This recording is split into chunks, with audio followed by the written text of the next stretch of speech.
Pete, thank you for being here. Really just want to introduce you. Of course, you're the GM of the Mississippi Braves and the future GM of the Columbus professional baseball team. Good to be with you, sir. Thanks, Tyler. Great to be here. Well, let's talk about this season. I mean, you've had to be a busy man so far this year. You've had split duty, not only in Mississippi, but of course, getting things ready here in Columbus. What's it been like for you? Well, it's been, crazy busy as you can imagine, but truly an honor in both senses to, finish what we started in Mississippi, give the Double-A team of the Braves the proper farewell season there. And, can't tell you how excited I am about this project here in Columbus with the Atlanta Braves Double-A ball club entering in 2025, and just meeting all the people here in Columbus and picking up on their excitement about it. Absolutely. Of course, it's an exciting development, but what was your initial reaction to the news that, hey, you got to pick up and move from Mississippi to Columbus? Well, I think to me it's important to have my family on board, which they are. They know I'm a baseball lifer, and we've relocated in the past, and it's always been kind of an exciting thing and an invigorating time for us. A lot of thought has to go into it, but it's been an honor to be with the Atlanta Braves organization for the last 5.5, 6 years, and in combination with our new ownership group with Diamond Baseball Holdings, the amount of work that went into making this project a reality. It's ultimately just an honor to have this position right now. Well, we sit here with Golden Park under construction behind us, and Yeah. I have to ask, what was the draw? Because you could have came, you could have demanded a brand new stadium on a brand new lot, in a different part of town, but no, you guys are staying right here in downtown Columbus. What was the draw for you? Well, I think all the credit goes to our city leaders, Mayor Henderson, the developers here in town, our architects at Populous. They recognized what we have here is historic. People in Columbus identify professional baseball in general, with the site here at Golden Park. And I'm so glad that decision was made to do it right here at that site, because that's what people are accustomed to. You can literally feel the history of the players that have come here. I know you came here as a kid, watched games. Everybody I talk to has some piece of their life story here at the site of Golden Park. Well, yeah, you mentioned the history. Hank Aaron played here, Satchel Paige, Ty Cobb, Jackie Robinson, Babe Yeah, Ruth. We can go on and on and on. right. How much are you hoping to keep that history alive here while also modernizing the stadium? Oh, I mean, I grew up going to games at Wrigley Field, paying $3.75 to sit in the bleachers, and uh, that is what I love about baseball at all levels. That's what gets my juices flowing. And to have a new stadium, a beautiful new park where you can actually hang on to part of that history is going to be a real treat for me. And people will recognize that when they walk in. They'll still see, some of the familiar arches. The seating bowl is going to be the same dimensions. It's not going to be a cavernous stadium. It's going to be a compact minor league ballpark that just makes you recant those family memories, whatever memories you have of the stadium. But people are going to be blown away by the new fan amenities for sure. That's great to hear. And you mentioned the dimensions. I Mm. want to talk about the ballpark dimensions, the field itself. I know you guys have flirted with the idea of bringing the fences in and other aspects of it. How much of this, making it a hitter-friendly park, do you think is going to drive up fan interest? Well, I know fans love the long ball, right? And nobody doesn't. My one hope is that there's more home runs hit here than there are in Mississippi, which is not known as a hitter's ballpark, where any of the guys currently with the Atlanta Braves will tell you, "Oh man, Mississippi was a tough place to hit the ball out of."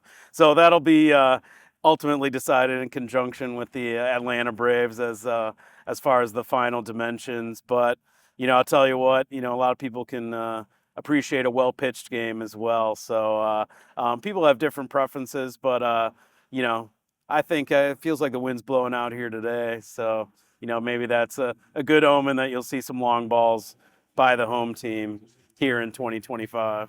Was there any consideration to design the park similar, to seem like Truist Park? Was there any consideration, having a minor league team here to prepare them for the next step? Was that a topic y'all discussed? Well, I think for our players, the moment they report to spring training, um, they do a lot of things to prepare them for the ultimate goal to play at Truist Park. But I think in general, each affiliate and their stadium will take on a characterization of its own. And I look forward to that here. Like I said, it already has that character built in its bones, and the history of it will will bode well for the new structure, the new amenities as well. It's going to be a fun mix. It's going to be a fun ride, and you guys are going to be here for the foreseeable future. Hmm. But when you look at towards the future, we've seen the renderings of what the stadium could possibly look like, and beyond that, we've seen what this parking lot could look like one Hmm. day. How much are you guys looking to the future, and how much are you guys, planning in terms of what fans can expect and what people of Columbus could expect? Yeah, our main focus right now is what's happening behind us here with the building of the stadium for the 2025 season, and couldn't be more confident with the people we have involved at Brassfield and Gorey and Populous. They've been very communicative, and everything is going great right now. And for the future, I mean, there is the potential development here that would just be unbelievable, amazing. If here, right here in Columbus, we could have another Wrigleyville or Battery type atmosphere. But in my role right now, best suited to focus on the opening of the stadium here in April of 2025. And I'm telling you, every week as we get further along in the design process, it becomes more invigorating. Just looking forward to everything becoming a reality, and not mainly for me, but for the fans. That's right. And with the move here, you guys bring yourselves, as opposed to a 2-day trip to Mississippi for players, for executives like yourself, you now have an hour and a half, 2-hour trip to Truist Park and the front office itself. How much was that a factor in you guys relocating within state lines? Well, I think it played a large factor, for the Atlanta Braves player development system, for their scouts, for them to, be able to see up close in person their future players. Double A baseball is such a crucial level. To me, it's by far the best level of minor league baseball. It's the make or break level. If you perform well as a player here at Double A, you have a great shot at playing in the major leagues. If you don't do well at Double A, you may not. It may not be in the cards for you. So that's what I love about it, and it's such a great, talented league in the Southern League. But and it could also, it's not up to me. It's up to Alex Antopoulos. But it's closer for those major league rehab assignments too. So we'll see. Absolutely. And Yeah. you, Diamond Baseball Holdings and the city of Columbus has made a great commitment to each other for the next 10 years. In your opinion, what would deem a successful relationship and one that could continue beyond that? Oh yeah, I mean all we're thinking about is the long term. We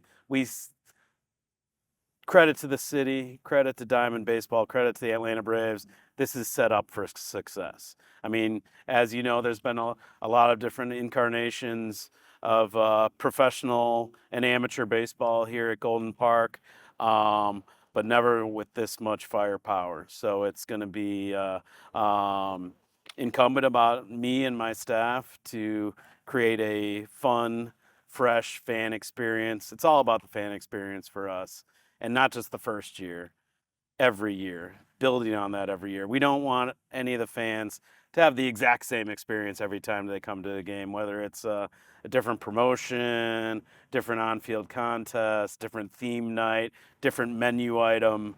we want people, whether they come to a game the opening day or the third week in August, to have a great experience and one that they'll tell their friends about. Well, you mentioned the fan experience. Let's talk about the first fan experience really that we're going to have, the groundbreaking that's happening next month. I know that's open to the public, and I want to give you the open mic to tell everybody where to come and what are they going to see? Oh yeah, it's going to take place on Tuesday, June 11th, right here at the site of Golden Park, and it starts at 4 p.m. It's going to be a pivotal day in the history of Columbus professional baseball. We'll have a lot of dignitaries here in town from the Atlanta Braves, Major League Baseball, the city leaders, and people might be able to take home a little souvenir from the event. And we want to make it a fun but informative event for people, and get a glimpse of what's about to take place. And that's going to be a landmark day, and we're looking forward to it. Well, Pete, I want to thank you for doing this interview, and I want to Yeah, thank you for, being a part of the new history of baseball in Columbus. I'm excited for it, and I know you are too. it's a true honor. Thanks, Tyler.